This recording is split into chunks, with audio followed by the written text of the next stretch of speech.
नमस्कार मित्रमैत्रिणींनो. मोहिनी घारपुरे देशमुखच्या युट्यूब चॅनलवर आपलं सगळ्यांचं मनपूर्वक स्वागत आहे. आणि मला माहिती आहे की तुम्ही सगळे वाट पाहत आहात की मी नवीन कुठल्या गेस्टला माझ्या बरोबर इथे आणणार आहे किंवा आणलं आहे. तर माझ्या बरोबर आहेत प्रवीण मानकर सर. सर, सर्वप्रथम आपलं खूप खूप मनपूर्वक स्वागत. धन्यवाद. मी सगळ्यांना मानकर काकांची थोडक्यात ओळख करून देते. बॅकपॅकिंग हा विषय जो हल्ली सगळीकडे बोलला जातो की जसं विंचवाचं बिऱ्हाड पाठीवर असतं तसं हे बॅकपॅकर्स आपल्या बॅगमध्ये जुजबी सामान भरतात आणि ते सगळं घेऊन जगाच्या पाठीवर भ्रमंतीला निघतात. तर असा एक प्रवासी आज माझ्या बरोबर आहे आणि मी त्यांच्याशी गप्पा मारणार आहे त्यांच्या या जगभ्रमंतीबद्दल, या एका निराळ्या छंदाबद्दल. आणि हे सगळं किती जास्त फॅसिनेटिंग आहे हे आपण त्यांच्याकडनं प्रत्यक्षात अनुभवणार आहोत त्यांच्या शब्दांमधून. माझा पहिला प्रश्न आहे तुम्हाला की हा बॅकपॅकिंगचा आणि जगभ्रमंती करण्याचा छंद तुम्हाला कधी आणि कसा लागला, याची सुरुवात कशी झाली? मला वाटतं याची सुरुवात लहानपणीच होते. आपल्याला जे आवडतं ते आपण करायला सुरुवात करतो. मग मला शहर आवडायला लागली. मी हे केल्यानंतर असं लक्षात आलं की इतर गावं वगैरे छान छान असतात. मग मी हिमालयात ट्रेकिंगला सुरुवात केली. मग मी देशाच्या बाहेर पडलो आणि असा माझा छंद तो वाढवत नेला मी. ओके. त्यामुळे सुरुवात कधी झाली असं सांगता नाही येणार. पण ती लहानपणापासून सुरुवात होतीच इकडे तिकडे फिरण्याची आणि इकडे तिकडे काय काय आहे, नवीन काय आहे ते बघण्याची. पण नाही, तेव्हाच्या काळी एवढा प्रवास सोपा नव्हता जेवढा आता झालेला आहे. मग तेव्हा तुम्ही कसं निघालात? म्हणजे पहिलं काय तुम्ही ऍडव्हेंचर केलं तुमच्या लाईफ मधलं, असं काही आठवतंय का तुम्हाला? हो हो, नक्कीच आठवतंय ना. पहिल्यांदा मी हिमालयामध्ये ट्रेकिंग करायला सुरुवात केली ओके. आणि युथ हॉस्टेल्स प्रोग्राम दिल्ली यांच्यातर्फे मी जेव्हा हिमालय बघायला सुरुवात केली तेव्हा हिमालय अतिशय सुंदर वाटला, खूप भावला. मग मी एक हा. ट्रेकिंग केलं, दुसरं ट्रेकिंग केलं. मग नंतर माझ्या लक्षात आलं की दक्षिण भारतामध्ये सुद्धा चांगले चांगले डेस्टिनेशन्स आहेत. मग मी कधी कधी कामानिमित्त तिथे जायचो आणि ऑफिसचं काम करण्याच्या आधी शहर एक्सप्लोर करायचो. ओके. मग मला ते आवडायला लागलं की ना, आपल्या देशातली शहरं फार सुंदर आहेत. आणि सुदैवानं मला जी नोकरी मिळाली होती त्या नोकरीचं स्वरूपही भटकंती असंच होतं. बर. त्यामुळे माझा तो छंद म्हणा किंवा हे असं वाढत गेलं सगळं. तुम्ही आजपर्यंत कुठे कुठे फिरला आहात ते सुद्धा आम्हाला सांगा की. कारण मला माहितीये भरपूर देश ओके. तुम्ही फिरला हा. आहात, म्हणजे मोठी यादी आहे. ती थोडीशी सांगा हो. तुम्ही, आम्हाला मजा येणार आहे ऐकायला. ऍक्च्युली कॉन्टिनेंट वाईज मी एशिया कॉन्टिनेंट फिरलेलो आहे, युरोप कॉन्टिनेंट बघितलेला आहे आणि अमेरिकन कॉन्टिनेंट बघितलेला आहे. त्यामुळे एकच कॉन्टिनेंट जो राहिला आहे तो आहे लॅटिन अमेरिकेचा. ब्राझील, पेरू, उरुग्वे हा जो एरिया आहे तो माझा अजून झालेला नाहीये. याचं मेन कारण म्हणजे I am not very comfortable की तिथे सुरक्षा व्यवस्था कशी आहे तशी. आतापर्यंत मी 72 देश फिरलेलो आहे आणि कालच रात्री मी श्रीलंका आणि मालदीवच्या 20 दिवसांच्या ट्रिपवरनं घरी परत आलो. आणि बर. आतापर्यंत मी 72 देश बघितलेले आहेत. आणि याच्यामध्ये बरेचसे देश म्हणजे जगामध्ये जर 1,200 मोठे आणि महत्वाचे देश असतील तर त्याच्यापैकी साधारणतः 72 देश तर माझे कव्हर झालेलेच आहेत. बापरे. आणि ते हम्म. तुम्ही सोलो हा. ट्रॅव्हल केलेत ना? मॅक्सिमम त्यातले सोलो ट्रॅव्हल आहेत. असंही एकट्याने काही फिरलाय म्हणता का येणार सर? नाहीये. कारण बॅकपॅकिंग हा जो प्रकार आहे हा आपण जसं ग्रॅज्युएट होतो, पोस्ट ग्रॅज्युएट होतो आणि नंतर पीएचडी मिळवतो. ओके. तर जोपर्यंत मी ग्रॅज्युएट होत होतो याचा अर्थ असा की मला जिथे भेट द्यायची आहे त्या जागेचं, त्या देशाचं किंवा त्या समूहाच्या देशांचं मी चांगला अभ्यास करायचो 2-2, 3-3, 4-4 महिने. मग पद्धतशीर प्लॅनिंग करायचो आणि मग मी आणि माझी बायको आम्ही प्रवासाला बाहेर पडायचो. ओके. हो. त्यामुळे पहिल्या स्टेजमध्ये भरपूर प्लॅनिंग आणि भरपूर रिसर्च झालेला असायचा. फक्त तिथे जाऊन हे सगळं आहे की नाही एवढंच बघणं बाकी राहायचं. त्याच्यानंतर दुसऱ्या स्टेजमध्ये म्हणजे बॅकपॅकिंगची जी दुसरी स्टेज आपल्याला म्हणता येईल, आपण त्याला पोस्ट ग्रॅज्युएशन इन बॅकपॅकिंग असं म्हणता येईल. तिथे हम्म. म्हणजे प्लॅनिंग हा एलिमेंट थोडा कमी करायचा हम्म. आणि फ्लेक्झिबिलिटी खूप अनुभवायची. कारण पहिल्या स्टेजमध्ये जेव्हा तुम्ही प्लॅनिंग करता तेव्हा तुम्ही प्लॅनिंग मध्ये अडकलेले असतात आणि प्लॅनिंग नुसार तुमचा डे, तुमचा महिना, तुमचा पंधरवाडा हा त्याच्यानुसार तुम्ही वागत असतात. You just execute the plan what the way you wanted to do it. But in the second phase, there is a huge amount of flexibility. And a backpacker is more focusing on the exploration of the terrain rather than the seeing terrain. He is not limiting himself by the tourist view. As a right. matter of fact, he goes and he try to go beyond the entertainment. Okay, that's so म्हणजे beautiful. तिथल्या लोकांचं आपण नुसती जागा बघत नाही, ते तिथली माणसं बघतो, त्या माणसांशी कम्युनिकेशन करतो, त्यांचं कल्चर करतो, त्यांचं कल्चर आणि आपल्या कल्चरची कंपॅरिझन करतो, आपल्यानं त्याच्यामध्ये काय फरक आहे ते बघतो आणि हे अप्रिशिएट करतो की जगाच्या वेगवेगळ्या भागांमध्ये वेगवेगळ्या पद्धतीने वेगवेगळे लोक कसे राहतात. जपानमधले लोक कसे राहतात, अमेरिकन लोक कसे राहतात, युरोपियन लोक कसे राहतात. आणि हे जे सगळं बघणं आहे, कल्चर ज्याला म्हणता येईल, कारण एखादी वास्तू बघता येते, वास्तू आपल्याशी बोलत नाही, पण लोक आपल्याशी बोलतात. वास्तू बोलत नाही याचा अर्थ, वास्तूचा जर अभ्यास करून गेला तुम्ही, तर मग मात्र तिथे गेल्यानंतर वास्तू बोलायला सुरुवात करते एका मूक पद्धतीने. पण जेव्हा तुम्ही लोकांशी किंवा ते त्यांचे अनुभव वगैरे सांगायला सुरुवात करतात, new people, new friends, everything is new. So in the post graduation stage, you allow yourself the more freedom, great. but you do not delete the planning phase of it. Okay, okay. तर ह्या दोन्ही phase मध्ये उल्का माझ्या बरोबर असायची, कारण there was a good amount of certainty in travelling, there is a good amount of safetiness in the travelling. So when you are going with somebody, either your friend or your wife or your sister or whosoever it may be, the responsibility of the second person is rest on your shoulder. Okay, but frankly speaking, backpacking should be done in a solo manner. Actually. जेव्हा तुम्ही स्वतः एकटे जातात, बाहेर पडतात, तेव्हा तुम्ही स्वतःशी बोलायला सुरुवात करतात. Point number 1. पॉइंट नंबर 2, की तुम्ही कशाशीच बांधलेले नसतात. तुम्हाला एखादी जागा आवडली, ओके, तर तुम्ही तिथे थांबू शकतात, कारण पुढचं हॉटेल बुक झालेलं नाहीये. Okay, so this third stage is typically called as a extreme backpacking. When you okay. are alone, your only direction is finalized, and every time you go ahead, you feel the vibration of the vibes of that particular place, and if you feel like, you stay back. For example, recently when I was exploring Sri Lanka, until in the evening completes, and when I am sure that tomorrow I am going to this particular destination, तोपर्यंत माझं hostel किंवा hotel booking झालेलं नसायचं. माय God. ती particular जागा संपूर्ण explore केली असेल किंवा झाली असेल असं जेव्हा मला वाटायचं, तरच मी संध्याकाळी दुसऱ्या पुढच्या गावाचं हॉटेल बुकिंग करायचो आणि मग ओके. सकाळी गाडी घेऊन पुढे जायचो. तर ही जी एक्स्ट्रीम बॅकपॅकिंगची मध्ये अनसर्टन्टी खूप असते. राईट. तुम्हाला आधी माहित नसतं की तुम्ही कुठे जाणार, कसे जाणार, आणि मग तुम्ही ऑल ऑफ अ सडन त्या शहरात घुसता, हळूहळू अक्वेंट व्हायला लागतात, लोकांशी बोलायला लागतात, चांगलं खाणं कुठे मिळतं हे विचारतात, मी हे केलं तर काय होईल ते विचारतात, and then you start gathering the knowledge. When you settle yourself into that particular city, then you start exploring.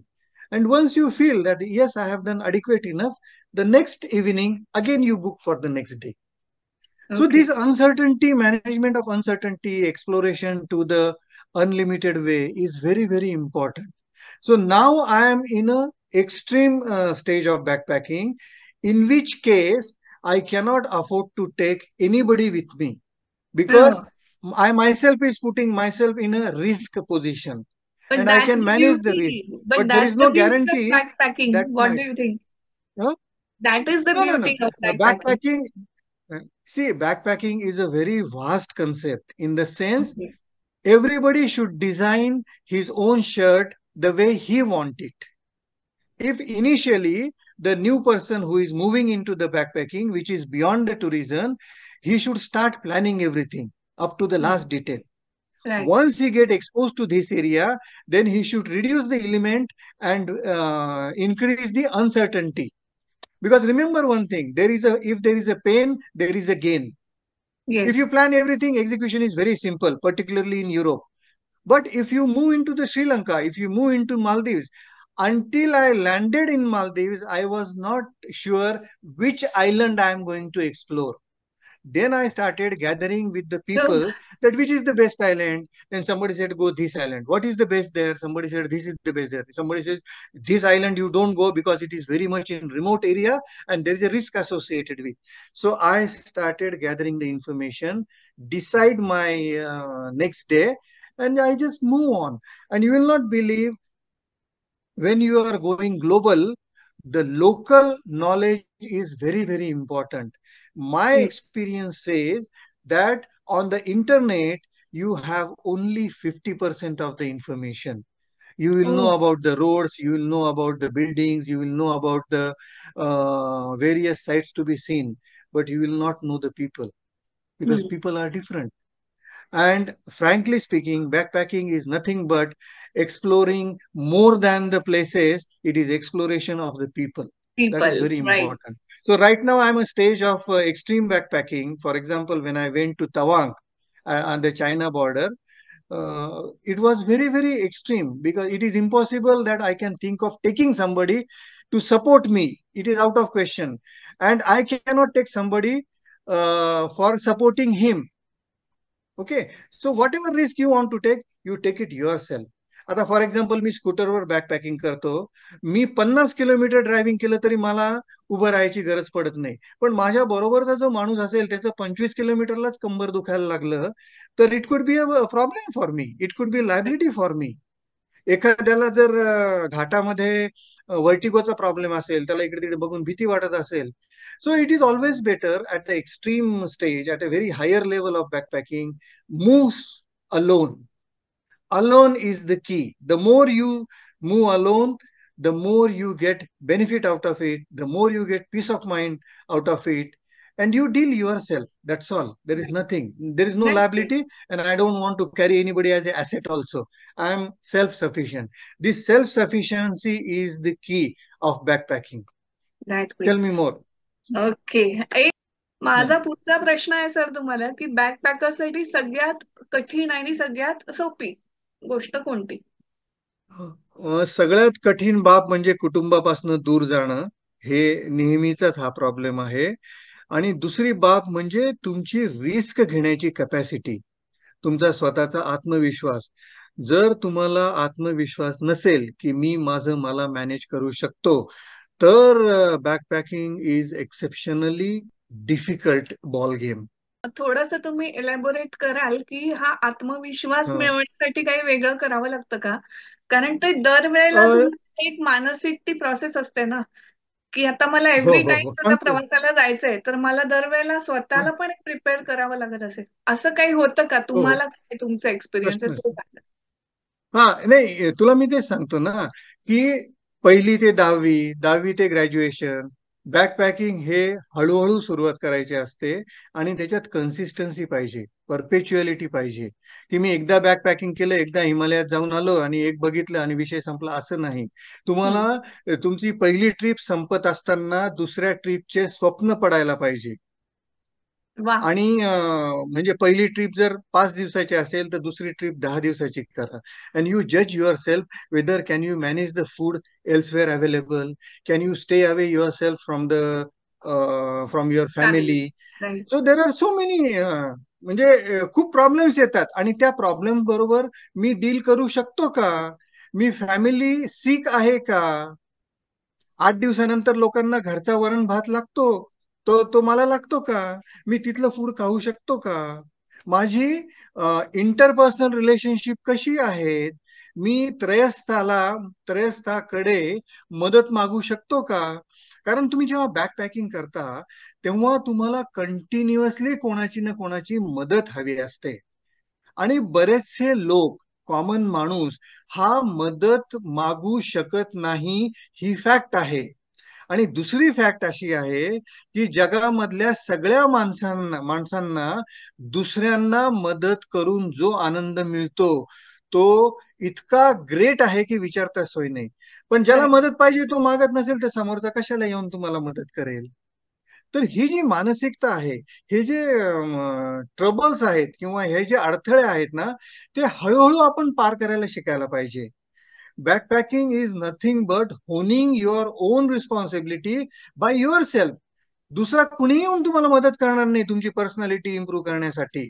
आणि बॅकपॅकिंग मध्ये जे तुम्ही शिकता ते जर तुम्ही मॅनेजमेंट मध्ये वापरायला सुरुवात केली तर तुमची कम्प्लीट पर्सनॅलिटी तयार होती.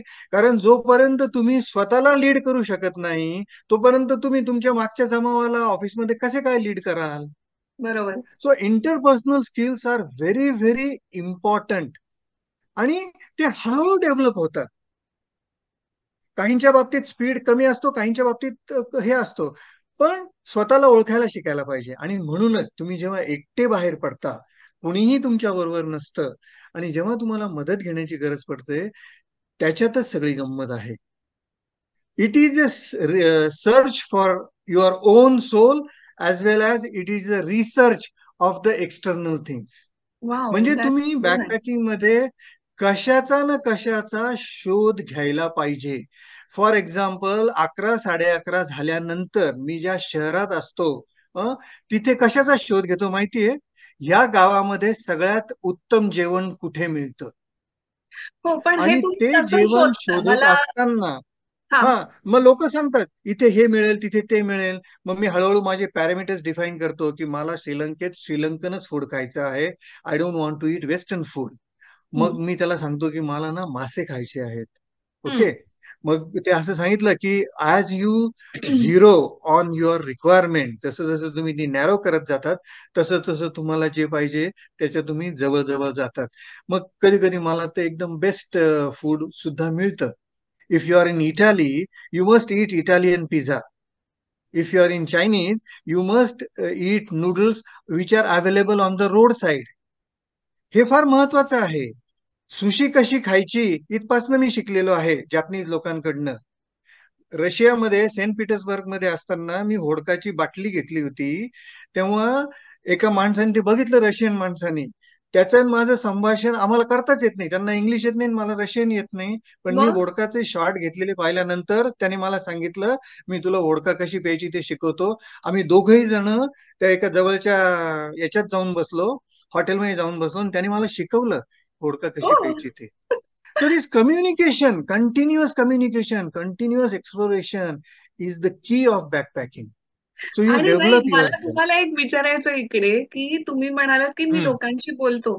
आता इथे तर आपल्याला हम्म. अगदी गल्लीबोळात सुद्धा कधी कधी इतके वाईट अनुभव येतात, लोक असे हातोहात फसवतात. मग असे अनुभव हम्म. येत नाहीत का तुम्हाला? किंवा तुम्ही कसं मला ठरवता असे कोणावर विश्वास ठेवायचा इतक्या अनोळखी ठिकाणी? हा, तुला एक गंमत सांगतो. मी हे जग जे पादाक्रांत केलंय किंवा जे काही बघितलेलं आहे त्याच्या पाठीमागे एक भावना खूप महत्वाची आहे की मला कोणीही फसवणार नाही. I trust everybody. गुड. आणि एकदा का हे ठरलं, जर तुम्ही ठरवलं ना की मला सगळेजण फसवायला बसलेले आहेत तिथे, तर मग प्रॉब्लेम होऊ शकतो. Then you are moving from the negative perspective. Okay. हो. When you are sure that there is nothing to, मला कुणीच फसवू शकणार नाही, कुणी फसवणार नाही, असं जर मला वाटत असेल ना, तर तुम्हाला लिटरली कुणी फसवत नाही. कारण you are moving ahead with a very very positive attitude.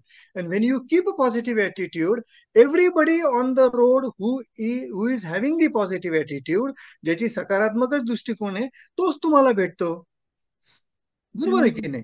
For example काल मला कोलंबोच्या एअरपोर्टवर यायचं होतं आणि I was not very sure की ही बस एअरपोर्टला जाते की नाही जात. मला एक गोरा गोमटा माणूस, फेअर दिसणारा माणूस म्हटलं, तर मी त्याला सहज म्हटलं, ए इंडियन, ही बस जाते का रे तिकडे एअरपोर्टला? तर तो म्हणला, हो सर जाते. आणि विदिन नेक्स्ट 30 मिनिट्स आम्ही इतके दोस्त, सॉलिड दोस्त झालो की त्याने मला इन्व्हिटेशन दिलं घरी आहे दिल्लीचं. आणि मला ते हवंच होतं. असे लोक भेटतात ना. त्यामुळे जगात चांगले लोक आहेत या गृहीतकावरच मी फिरतोय. आणि वाव. तुझा विश्वास बसणार नाही मोहिनी, मला एकही वाईट अनुभव आलेला नाही.